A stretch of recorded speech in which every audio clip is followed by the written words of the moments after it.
திருப்பாவை பாசுரம் 5.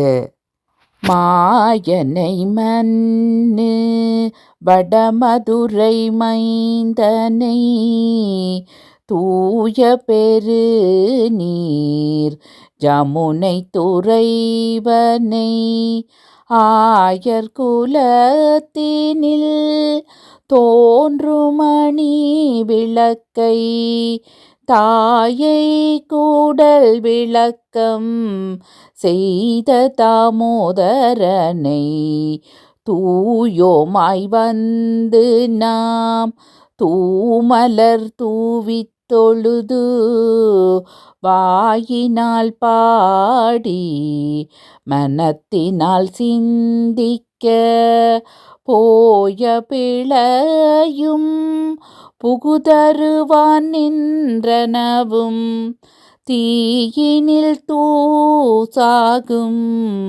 செப்பெலோரம் பாவாய்.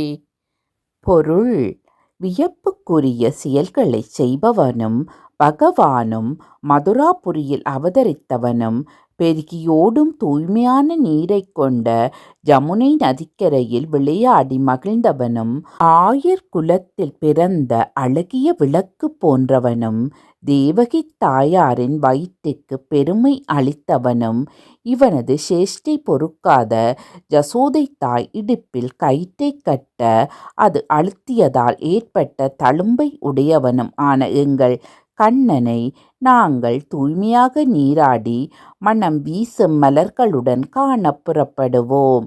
அவனை மனதிலிருத்தி அவன் புகழ் பாடினாலே போதும். செய்த பாவ பலன்களும் செய்கின்ற பாவ பலன்களும் தீயினில் புகுந்து தூசு போல காணாமல் போய்விடும். விளக்கம்: உன்னை பெற்றதனால் அவள் மற்றவராலே போற்றப்பட வேண்டும் என்பது ஒரு தாய்க்கு பிள்ளை செய்ய வேண்டிய கடமை. தேவகி தாய்க்கு கண்ணனை பெற்றதால் பெருமை. ஈங்கிவனை நான் பெறவே என்ன தவம் செய்துவிட்டேன் என்று அவள் பெருமைப்படுகின்றாள்.